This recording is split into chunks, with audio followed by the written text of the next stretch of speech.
I'm Mary Claire Speckner with the Bartholomew County Public Library, along with Stephanie Merrifield behind the camera. And as you can see, we're at Utopia Wildlife Rehabilitators. Kathy Hershey is going to give us a tour, so we hope you enjoy it. Thanks for watching. Hi, I'm Kathy Hershey, and I'm with Utopia Wildlife Rehabilitators. And we are a special facility for native Indiana wildlife, birds and reptiles, and mammals. We take care of pretty much everything. This is one of my friends, Gandalf the Gray. He's an eastern screech owl. A lot of people aren't aware of what goes on outside, and so education is the second most important thing we do. We think that teaching people what's happening in the backyards and the streets and cities and anywhere that wildlife is found, we think that's really important because people aren't aware of it. They spend less than 1% of their time outside anymore, and that's important. Our job is to fix animals up and release them. We're an all-volunteer organization, and we've been in existence for 18 years. Utopia stands for Up to Our Posteriors in Animals. And that's because when we started, we hit the ground running. We started many years ago. I started this with my best friend who is a veterinarian, and we had special experience in wildlife, and we were requested to get our permits, and we did. So since then, we've expanded. We've seen just about everything you can see. We've had bobcats, we've had mink, birds of prey, regular birds of all sorts, and snakes, turtles, all sorts of things. So like I said, we aim to release everything. Sometimes that doesn't happen. And sometimes if we have an animal that's well adjusted to people and who is comfortable and cosmetically sound, we can use them for educational programs. These guys live right in your neighborhood, right in your yard, in any little hole they can find. They like to use hollow trees, and they have a tendency to go and make their nests anywhere they can, or just hang out anywhere they can. So you'll find them in newspaper boxes or letter boxes, and little recesses around the yard. So we try to make people aware of that and understand that things are doing a job in a neighborhood, and things are doing a job in your ecosystem. So we're going to show you some of the animals that we come across on a regular basis. Spring is our busy, busy, busy time. And we see animals, they come to us for all kinds of reasons, a lot of orphaned animals. This is more than just feeding animals. It's also knowing everything there is to know about taking care of the animal, and also everything there is to know about the animal's social history and how they fit in with other animals. We never raise one by itself. So baby bunnies, we always make sure they have buddies. Possums, we've got those. Skunks, we've got those. You name it, we've seen it, and we've got some. So we'll introduce you to a few of our friends. And Gandalf is not impressed with you, and he does not want to be your friend, but he knows where his mice come from. He knows where his mice come from, and that kind of helps his attitude along. Well, this guy doesn't have a name, but he's going to be staying with us, we think. He has what's called metabolic bone disease. In Indiana, it's against the law to keep wildlife for any reason. And sometimes people do, and they do a do-it-yourself thing that doesn't always work. This guy here didn't get the right nutrients at the right time, and so he's got some crooked bones and some difficulty climbing and walking. But he'll be with us to use for education. Possums are cool. Possums are awesome. And this guy here, they can eat 5,000 ticks a week. They are resistant to snake venom. They eat snakes. They eat mice. They're handy to have around.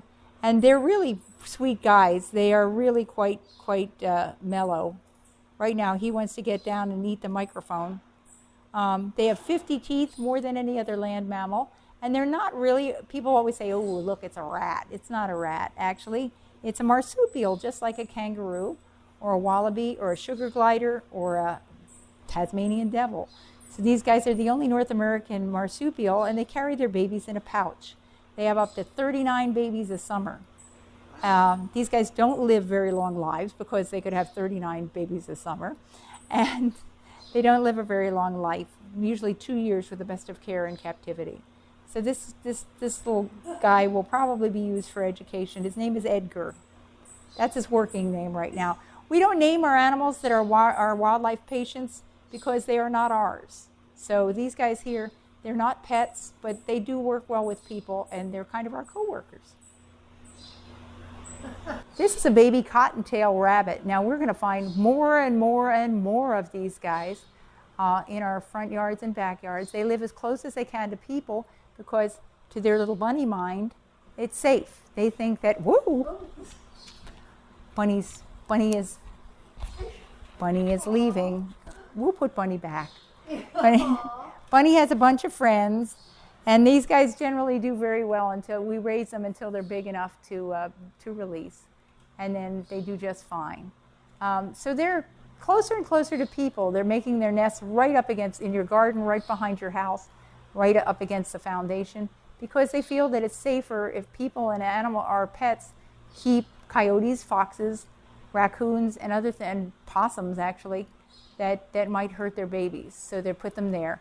Mom only comes back 2 times a day, once at dawn, once at dusk, for only 6 minutes at a time.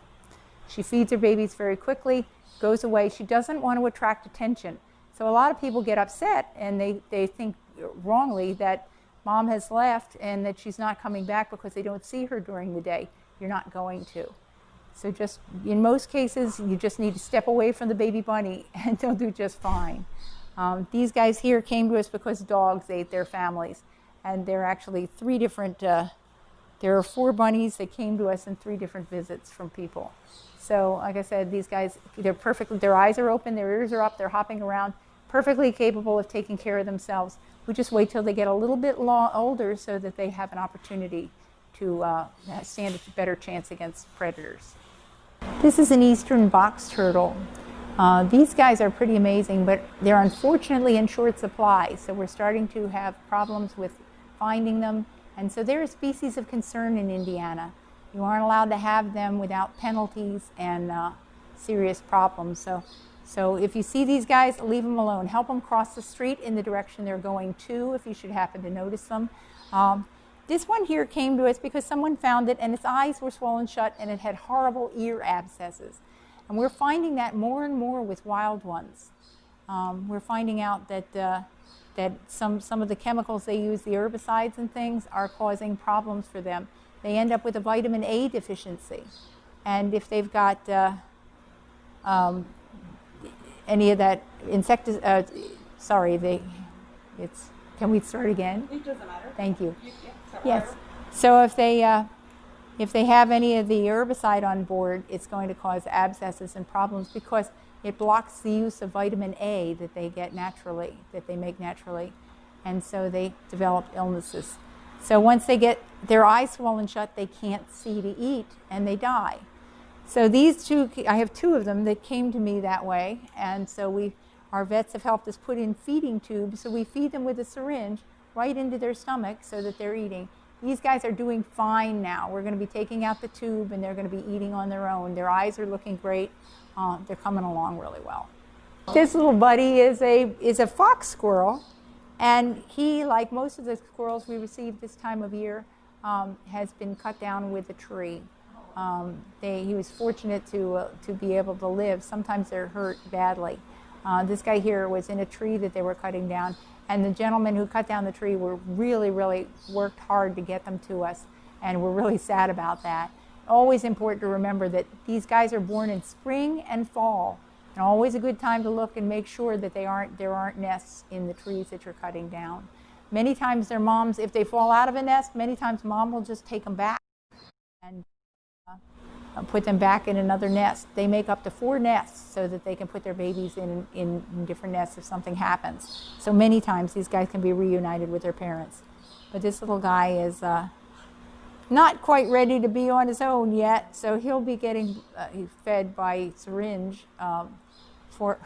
He's not having it. Squirrels have strong opinions.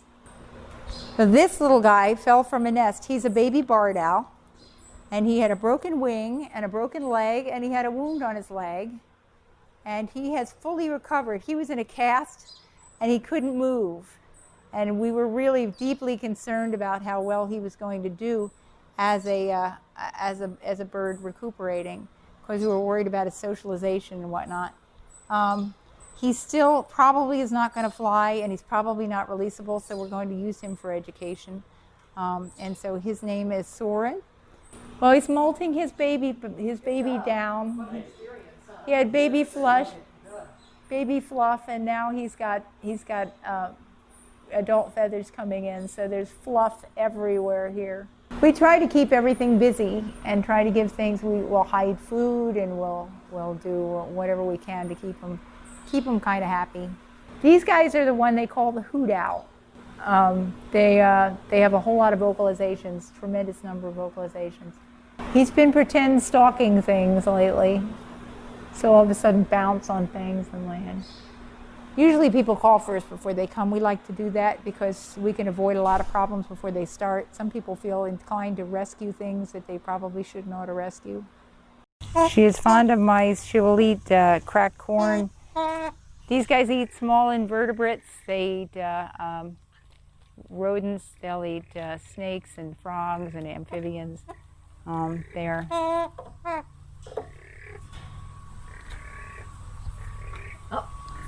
As I said, she had a crippling abscess on her foot for a long period of time, and she's been off her wings for a while, so she's not kind of eligible for release in the fall, but we're definitely getting her in with a group in the spring.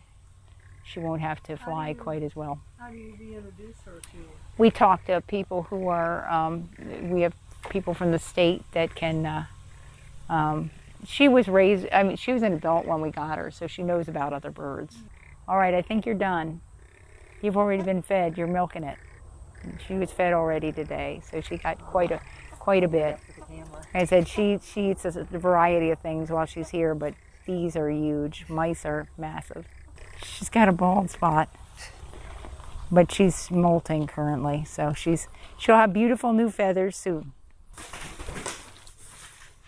Here, look. What, you were coming at? This is Loki. Loki. There's Loki, there's Duncan. Duncan's down in the corner. And there's Odin.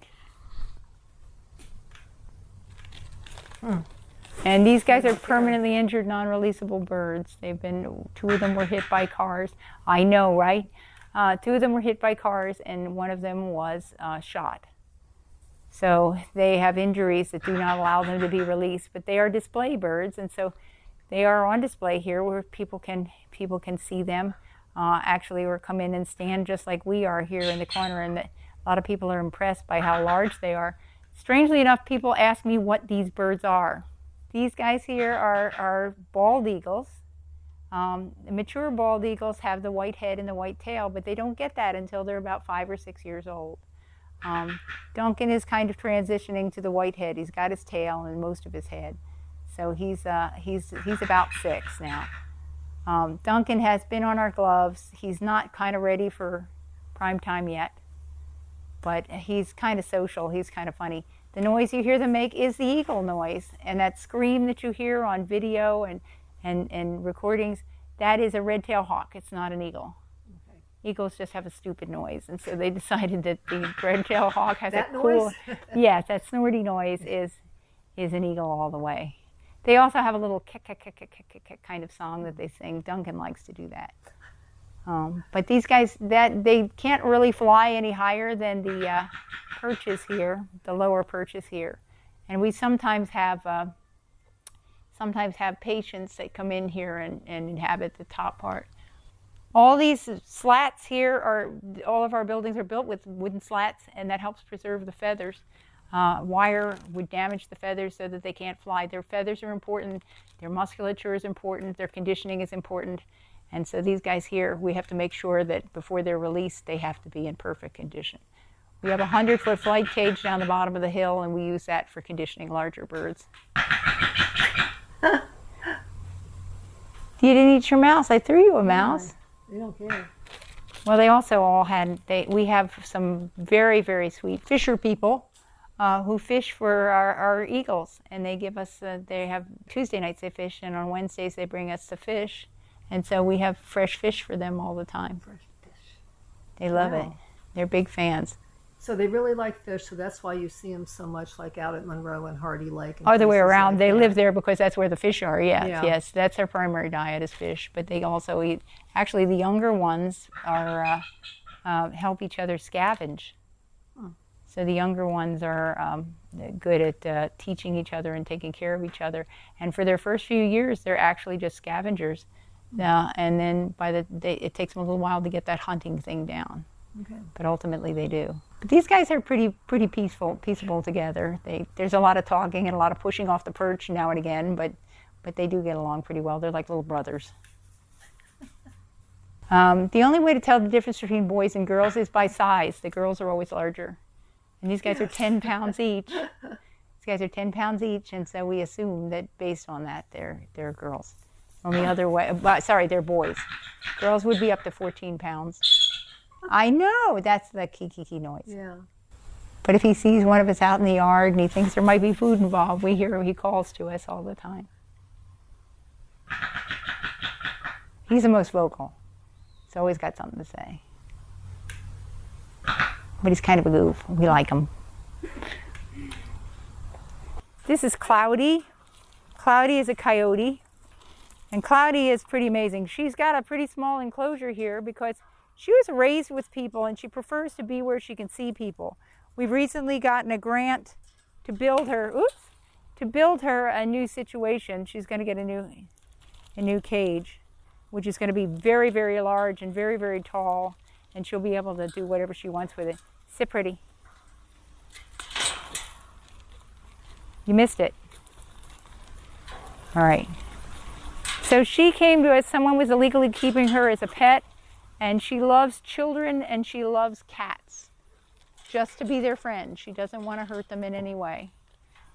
Sit pretty. And so she's got some features of a tame animal, but really she is not in any way tame. And she would hurt us very much if she needed to. So she basically is stuck between two worlds. That's the unfair part of keeping a wild animal as a pet. It always ends badly for the animal. So in her particular case, she loves it when we have classes of kids here. She cries. That's the only time we hear her make noise. Sit. The only time we hear her make noise is when when classes leave with kids. She loves little girls. And like I said, I saw a cat run through the yard and she was so excited. She wanted to be with that cat in the worst way. So she's doing pretty well here. But like I said, we can't wait until she gets into a larger enclosure. And she'll be able to see people, but she will be able to have lots and lots of room as well. Okay, one more. Sit pretty. Very nice.